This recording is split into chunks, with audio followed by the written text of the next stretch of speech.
आंवली की एकादशी महारानी माता, आंवला की एकादशी है। होली दहन के 4 दिन पूर्व पहले फाल्गुन मास के शुक्ल पक्ष की इस एकादशी का नाम आमलकी एकादशी है। इन दिनों आंवले के वृक्ष में भगवान का निवास रहता है, इसलिए आंवले के वृक्ष के नीचे बैठकर भगवान की पूजा करने और आंवले खाने तथा दान करने का विशिष्ट महत्व है। महर्षि वशिष्ठ जी और महाराजा माधाता के मध्य संवाद रूप में इस एकादशी की कथा। त्रेता युग में एक दिन महाराजा माधाता ने महर्षि वशिष्ठ जी से अनुरोध किया, हे मुनिवर, यदि आप मुझसे प्रसन्न है तो कृपा करके मुझे कोई ऐसा व्रत बतलाइए जिसको करने से मेरा सब प्रकार से कल्याण हो। महर्षि वशिष्ठ जी ने उत्तर दिया, हे राजन, या तो सभी व्रत उत्तम है, परंतु इनमें सर्वोत्तम है आमलकी एकादशी व्रत। फाल्गुन मास के शुक्ल पक्ष की इस आमलकी एकादशी का व्रत करने से सभी पाप नष्ट हो जाते हैं। इस व्रत को करने से 1000 गायों के दान करने के बराबर पुण्य प्राप्त होता है। इस बारे में एक कथा मैं आपको सुनाता हूँ, ध्यानपूर्वक सुनिए। वैदिक नामक एक नगर में ब्राह्मण, क्षत्रिय, वैश्य और शूद्र चारों वर्णों के परिवार आनंदपूर्वक रहा करते थे। वहाँ पर सदैव वेद ध्वनि गूंजा करती थी। पापी, दुराचारी तथा नास्तिक कोई नहीं था। उस नगर में चित्ररथ नाम का चंद्रवर्षी राजा राज करता था। सभी नगरवासी भगवान विष्णु के परम भक्त थे और सभी विनयपूर्वक एकादशियों का व्रत किया करते थे। प्रत्येक वर्ष के समान फाल्गुन मास के शुक्ल पक्ष की आमलकी एकादशी आई। उस दिन राजा, प्रजा तथा बाल वृद्ध सबने हर्षपूर्वक व्रत किया।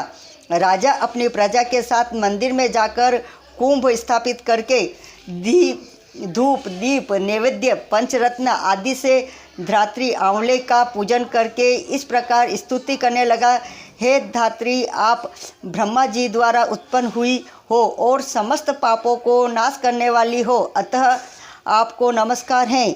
अब मेरा अर्घ स्वीकार करें। आप रामचंद्र जी द्वारा सम्मानित हो।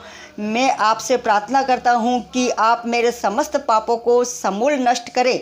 मंदिर में सबने रात्रि को जागरण किया। रात के समय वहाँ एक बहेलिया आया जो अत्यंत पापी और दुराचारी था। वह अपने कुटुंब का पालन जीवन हिंसा करके किया करता था। उस दिन उसे कोई शिकार नहीं मिला था, अतः निराहार रहना पड़ा। भूख तथा प्यास से अत्यंत व्याकुल उस बहेलिये ने मंदिर में एक कोने में बैठ गया और विष्णु भगवान तथा एकादशी महात्म की कथा सुनने लगा। इस प्रकार अन्य मनुष्यों की भांति उसने भी सारी रात जागरण किया।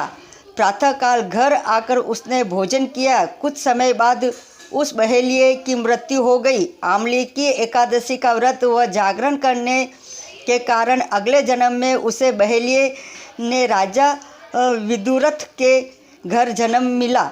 उसका नाम वसुरथ रखा गया। युवा होने पर वह चतुर्गिणी सेना तथा धन धान्य से युक्त होकर 10,000 ग्रामों का पालन करने लगा। वह तेज में सूर्य के समान, क्रांति में चंद्रमा के समान, वीरता में भगवान विष्णु के समान और क्षमता में पृथ्वी के समान था। वह अत्यंत धार्मिक, सत्यवादी, कर्मवीर एवं विष्णु भक्त राजा बना। प्रजा का सम्मान भाव से पालन, यज्ञ करना तथा दान देना उसका नित्य का कर्तव्य था। एक दिन राजा वसुरथ शिकार खेलने के लिए वन में गया। देव योग से वह मार्ग भूल गया और रात्रि हो जाने पर उसी वन में वह वृक्ष के नीचे सो गया। थोड़ी देर बाद पहाड़ी मच्छर वहां आए और राजा अकेला देखकर मारो मारो की आवाज़ लगाते हुए वसुरथ की ओर दौड़े।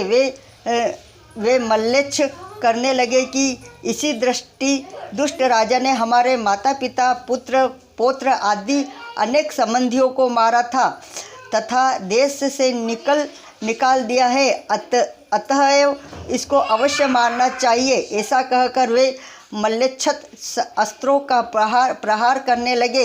अनेक अस्त्र शस्त्र राजा के शरीर पर गिरते ही नष्ट हो जाते और उनका वार पुष्पों के समान प्रतीत होता। अब उन मल्लेच्छों ने अस्त्र शस्त्र उल्टा उन्हीं पर प्रहार करने लगे, जिससे वे घायल होने लगे। इसी समय राजा को भी मूर्छा आ गई। उस समय राजा के शरीर से एक दिव्य स्त्री उत्पन्न हुई। वह स्त्री अत्यंत सुंदर वस्त्रों तथा आभूषणों से अलंकृत थी, मगर उसकी भ्रुकुटी टेढ़ी थी और आँखें से लाल लाल अग्नि निकल रही थी। वह स्त्री मल्लेच्छों को मारने दौड़ी और थोड़ी ही देर में उसने सब मल्लेच्छों को मार काल के भांति पहुंचा दिया।